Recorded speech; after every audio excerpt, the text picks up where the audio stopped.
Oi, gente! Quem é essa doida? Se você ainda não viu, o nome do canal é Quem Sou Eu? E talvez se você é aquela pessoa que você tinha um sonho quando criança, sabe? Bem pequenininha, sei lá, você queria ser veterinária e você realizou o seu sonho, você hoje é veterinária, você casou, você mora numa casa com gramas verdinhas e os seus filhos maravilhosos em volta da mesa e tá tudo maravilhoso na sua vida. Em momento nenhum você se indagou sobre o que você faz ou por que você faz. Talvez este vídeo não seja para você. Porque outros talvez serão. Mas se você, assim como eu, que um dia aos 38 anos olhou no espelho e falou: quem sou eu? Com aquela sensação de que tá faltando algo, de que você deveria estar fazendo algo diferente, ou aquilo que você vive não é realmente a totalidade de quem você é e você não sabe quem você é. E aí começa a loucura. É pra esses doidos que é esse canal.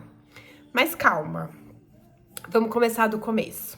Talvez você que esteja aqui começou a me acompanhar porque alguns anos atrás eu resolvi compartilhar sobre cirurgia plástica. Eu fiz uma abdominoplastia e uma mastopexia sem prótese. E na época, assim, eu sei que é um sonho de muita gente realizar esse tipo de cirurgia, então eu decidi compartilhar, né, sobre o pós, sobre tudo que aconteceu e tal. E esse tema em específico que eu escolhi iniciar e abordar nessa nova fase, onde vamos falar de muitas coisas, e principalmente eu acredito que de fé na prática, sabe? Uma fé não religiosa, mas uma fé vivida, né, em diversas situações da vida, tem muito a ver com o começo desse canal, que foi a questão da cirurgia plástica. Claro que talvez se você voltar hoje os vídeos, você não vai achar quase nada. Por quê? Porque eu apaguei, colega. Eu apaguei porque, gente, vergonha alheia. Eu fui rever os meus vídeos, eu falei, menina, o que você tinha na cabeça ali, né, de postar essas coisas na internet? Gente, eu bem lá com uma cinta. Ai, meu Deus, falando de peitos e barrigas. Claro, eu não mostrei, né? Mas assim, tava bem exposto. E hoje eu tenho vergonha. Ai, gente, coisa da maturidade, né? A gente vai evoluindo, glória a Deus por isso. E aí eu falei, não, pelo amor de Deus, que vergonha alheia, eu resolvi apagar. E olha que eram os vídeos com boas visualizações, porque o assunto em si é relevante, gente, mas expor o seu corpo é complicado, né? E aí eu falei assim, meu Deus do céu, que vergonha, deixa eu apagar isso logo. Então, quem viu, viu, quem não viu, não verá mais. Para a glória de Deus, está no mar do esquecimento. Mas, enfim, nesse processo todo, né, que muitos acompanharam da cirurgia, e aí eu compartilhei um pouco sobre dietas e sobre a minha vida toda, que eu sempre oscilei muito no meu peso, né? Desde que eu me entendo por novinha, dos meus 10, 11 anos, sempre foi gordinha. Eu era muito mais gordinha que o meu irmão. Eu tenho um irmão um ano mais velho e ele cantava pra mim, gorda, baleia, saco de areia. E eu cantava pra ele, Vitor, palito, cara de pinico. Sabe aquelas coisas de irmão? Mas eu odiava ser chamada de gorda, baleia, saco de areia, óbvio, né? Ainda mais menina, né? Enfim. Mas eu sempre briguei com a balança e com o peso. Vou dar uma super resumida, porque talvez esse nem seja o foco, mas é importante porque eu acho que é o início do fim. É o início quando tudo começou a dar errado de vez, pra depois começar a dar certo. E tá começando, né? Não chegamos ainda no fim. E, enfim, quando eu fiz a cirurgia plástica, né, acho que foi 4, quase 5 anos atrás, era um sonho, né? Primeiro pelo valor, né, monetário, porque a gente sabe que uma cirurgia é cara, embora eu tenha pagado até barato, acho que na época, né, que foi 25 mil, mais ou menos, ou 20 mil, a gente já nem me lembra. As duas, né, a abdominoplastia mais a masto. E eu fui pagando parcelado e tal, enfim, e no dia da cirurgia eu dei o sinal final. Porém, o que aconteceu, gente? Após essa cirurgia, eu nunca achei que o resultado realmente ficou como eu tinha idealizado, imaginado, como eu esperava que fosse ser, né? Ficou muito melhor do que era, porque eu sou... Prazer, meu nome é Aline Sodré, eu sou mãe de 3 filhos, né? Um menino de 15 anos e eu tenho gêmeas, que vão fazer 10 anos quarta-feira agora. E sou mãe de coração de 2 meninas lindas, que são as minhas enteadas, né? A Mel e a Isa, que moram com a mãe delas lá em Guarulhos. E após essa gestação, né, quem é mãe sabe, né, enfim, a barriga, né, de gêmeas ainda, meu Deus, eu fui pra 120 e tantos quilos, então assim, tava o ó do borogodó. Então essa cirurgia foi um sonho, né, realmente ficou outra linha, outro corpo e tal, mas eu ainda não conseguia me achar bonita. Eu achava que não tinha ficado legal, que tinha sobrado alguma coisa, que minha barriga não tava 100% chapada, que o meu peito não tava 100% simétrico, entre milhões de coisas que eu coloquei na minha cabeça. E nessa piração toda, né, e realmente foi uma piração, por que eu falo isso? Porque eu comecei a seguir médicos, outros médicos, sabe, que postavam outros resultados, e eu falei, meu Deus, eu quero passar com esse médico. E aí eu encarnei com um médico lá, de São Paulo, que eu falei assim, meu, esse cara é o top dos tops. Eu vou passar numa consulta com ele, porque passando nessa consulta, eu acho que de repente, sei lá, ele vai fazer uma mini lipo em mim e ele vai resolver todos os meus problemas e aí sim vai ficar perfeito. Agora sim é de verdade. Fui na consulta, gente, paguei lá na época, sei lá, 500, 600 reais na consulta, fui. Pra quê, né? Nessa época, eu tava na melhor fase, assim, do meu corpo. Eu tava pesando, acho que 78 quilos, sabe? Cirurgia ali toda bonitinha, filé. E tava fazendo academia, tava passando com psicóloga, psiquiatra. Gente, porque realmente a gente pensa que não, mas essa questão da compulsão alimentar é totalmente psicológico, né? Pra quem vive nessa luta de balança, pode investigar aí, minha filha, que tem outro fundo. Enfim. E quando eu passei nesse médico, ele acabou comigo. Acabou comigo, gente. E foi na semana do meu aniversário, assim. Eu saí de lá arrasada, porque ele disse que eu teria que fazer uma nova abdominoplastia. E eu falei, quê? Aí ele falou assim, tipo, ele disse que eu tinha pele o suficiente pra isso. Realmente, assim, ele era um médico diferenciado, ele tirava 9 litros, sabe, de gordura na cirurgia, que não é o padrão, né? Acho que a minha médica tirou 2 litros só. Enfim. E a cirurgia, só a abdominoplastia, era 50 mil reais. E eu saí de lá me sentindo um lixo. Assim, primeiro, por tudo que eu passei, eu tenho a sensação de que não valeu de nada, sabe? E tudo que eu passei, eu digo, questão financeira, porque eu tive que me esforçar pra pagar, não foi um dinheiro que caiu do céu, foi um dinheiro que eu juntei, que eu suei, que eu trabalhei pra isso, que eu deixei de priorizar outras coisas pra conseguir. A cirurgia em si, que o pós é pesadíssimo, é puxado, é dolorido, né? E assim, o trauma, eu fiquei com traumas, gente. Eu não tinha trauma, por exemplo, de agulha. Nunca tive, sempre fui uma pessoa super nada a ver, assim, com injeção. Parecia que não era nada pra mim. Hoje, eu tenho trauma de agulha. Eu tenho de ver a agulha de passar mal.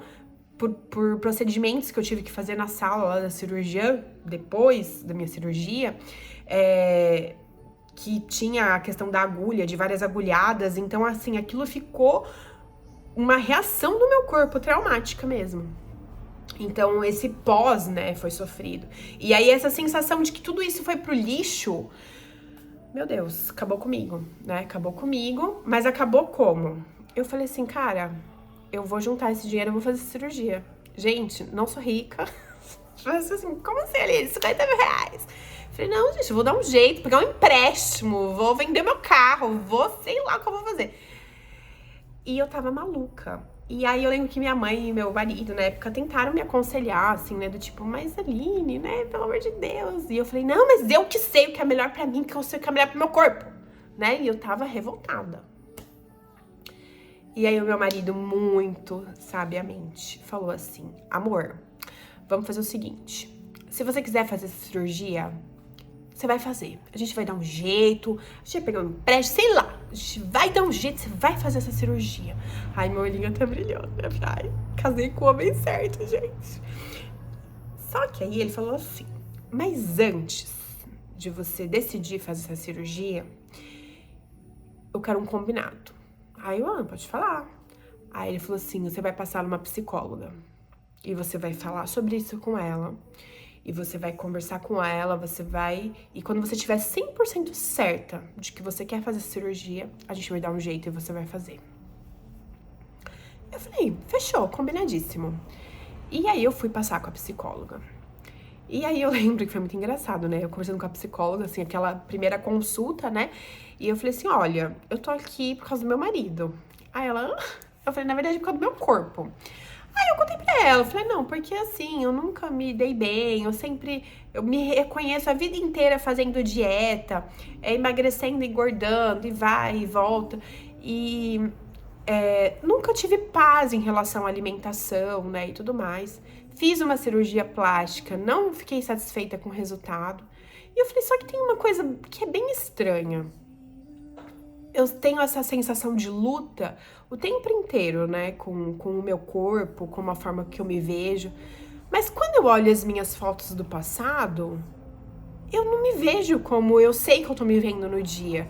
Porque parece que quando eu olho pro passado, as fotos que eu vejo, eu falo, nossa, mas, poxa, eu nem tava tão gorda naquela época, né? Por que eu me sentia dessa forma? Ou, sabe, me acho bonita e lembro da sensação de no dia não ter me sentido bonita. E aí, começou, né? O começo do fim. Porque quando a gente começou a aprofundar, naquela primeira sessão, ela já muito vivida, né? Nessa clínica psicológica, né? Acabou conduzindo de uma forma onde eu trouxe à tona algo que eu tentava esconder há muito tempo. Não que eu tinha esquecido, porque... Acho que você nunca esquece esse tipo de coisa, quem passa, independente da sua idade. Mas era algo que na minha mente estava totalmente superado e aquilo tinha passado e aquilo não tinha nada a ver com quem eu era hoje. Que foi um abuso sexual que eu sofri quando eu tinha ali meus 10, 11 anos de idade. E quando eu comecei a tratar disso, gente... Eu falo que foi o começo do fim, porque eu acredito que foi o começo de um reencontro com quem eu sou. E é difícil falar isso sem me emocionar, porque eu vejo quantos anos eu fiquei realmente aprisionada, sabe? Num molde pra tentar me caber, né, em lugares, pra tentar ser aceita, às vezes até, tipo, ser o orgulho da família. Porque, na verdade, por dentro eu me sentia invalidada, né? Só que, claro, isso foi um processo longo, não foi do dia pra noite, foi muito dolorido. Teve muitos dias de eu chorar, de eu reviver aquilo, de eu lembrar, sabe? De eu me permitir sentir coisas que na época eu não senti, porque eu era criança. Na verdade, o que eu mais sentia era medo, vergonha e culpa. E eu acho que isso é terrível, assim. E eu vejo, conseguir falar disso abertamente hoje, é porque a vergonha e a culpa já não estão mais em mim. Pra glória de Deus, porque elas nunca foram minhas mesmo. Vergonha e culpa tem quem cometeu esse ato, né? E não a criança que sofreu esse ato ou a mulher que sofreu esse ato. Mas eu sei que é muito comum que a gente se sinta assim. E aí eu fui entendendo que toda essa questão com o meu corpo, que começou ali depois dessa fase, veio por uma distorção de imagem em relação ao meu próprio corpo. Porque, na verdade, o meu corpo era como se fosse sujo ou... eu sempre fui uma menina nova, muito corpuda, né, assim... E muito carinhosa. E, gente, é muito difícil hoje, sabe? Eu tenho gêmeas, como eu falei pra vocês, de 10 anos. E uma delas, né, a Debinha, ela é muito carinhosa. E às vezes eu vejo, assim, ela abraçando as pessoas, sabe? Principalmente quando são homens, né? E eu me reconheço muito nela, sabe? E eu falo, meu Deus, né? Eu era assim até que um dia alguém usou dessa vulnerabilidade, sabe? E eu lembro que na minha cabeça, inicialmente, aquilo era... Falei assim, por que isso tá acontecendo? Porque eu tinha inocência. Eu era uma criança, né, gente? Criança inocente. E eu sei que é hoje como a minha filha vê, né? Quando ela vê alguém que ela quer abraçar, ela é amor, é carinho, sabe? Sem maldade nenhuma, é uma pureza, né, de coração. E era como eu sentia. Só que esses homens, eles, em sua mente perversa, né, pervertida e imunda, sei lá, talvez viam isso como uma brecha pra... ou instigava de alguma forma, sei lá, eu não sei nem o que dizer, acho que eu nem quero aprofundar nisso, porque não é essa a questão. Mas eu sei que nesse processo desse tempo aí que foi mais ou menos há 3 anos atrás, gente, que eu passei na psicóloga e eu fiquei em tratamento praticamente 2 anos. E assim, eu falo pra graça de Deus, eu achei uma psicóloga cristã, que era algo que eu queria muito, porque eu já tinha tentado passar com uma psicóloga um tempo antes, e eu sentia que ela era muito assim do girl power, e nada de errado, né, gente, com girl power, porque eu acho que sim, nós somos mulheres fortes, empoderadas, e tudo isso é maravilhoso, mas eu entendo, sim, enquanto uma mulher cristã, que vai ter momentos em que, sabe, assim, que eu vou ter o meu papel de mulher, de coluna, né, no meu lar, e o meu marido vai ter o papel dele de sacerdote. Então, eu tenho que ser sábia. E é muito difícil você estar num lugar onde a pessoa quer te empoderar como o centro das atenções, como se tudo fosse sobre você. E para quem é cristão, genuinamente, isso não faz nem sentido, porque nunca é sobre nós, é sobre o outro. Inclusive, na palavra de Deus fala, né? Você tratar o outro com maior honra do que você tem sobre si mesmo. E eu sei que isso pode parecer loucura pro mundo, mas é como é, né? O cristianismo verdadeiro de Jesus. Então, esse lugar com essa psicóloga era uma consulta online e era maravilhoso, gente. Ali começou, eu acho que é a descoberta da Aline, né? E começou as indagações do quem sou eu, do porquê eu faço o que eu faço, porquê eu vivo o que eu vivo, por que algo que me machuca eu continuo mantendo. E aí foi aquele aprofundar dessas questões todas. E nesses 2 anos de tratamento, eu esqueci do meu corpo, gente, de verdade, mas eu tava em paz com isso, porque eu entendia que era o momento de eu cuidar da minha cabeça. E tantas coisas aconteceram neste processo. Gente, tantas coisas que eu não consigo nem... Eu vou falando aos poucos pra não tomar muito, assim, não tornar os vídeos muito longos. Eu vou pontuar cada uma delas. Mas foram muitas coisas. A minha vida mudou da água do vinho. Então eu entendi que lá, aquela cirurgia quando eu fiz, aquele processo que eu passei, era o início de um processo de cura que eu viria a passar, né? E eu fui entendendo que isso vinha de muito mais longe do que eu imaginava, porque não era só uma questão estética, era muito mais profundo, era uma questão de um desvio de visão, assim, na alma, eu sobre mim mesma. E hoje eu faço parte de um projeto que é o Vovozes Encantadas, onde nós vamos nas ONGs, né? E no Maio Laranja a gente leva peças de teatro falando sobre o abuso. E, gente, poder falar sobre isso com aquelas crianças, sabe? Eu vejo, assim, Deus pontuando muita cura, assim, sabe? E o que eu quis trazer com esse primeiro vídeo, né? Já estamos em 19 minutos, eu não quero me alongar muito, mas que existe vida após um abuso sexual.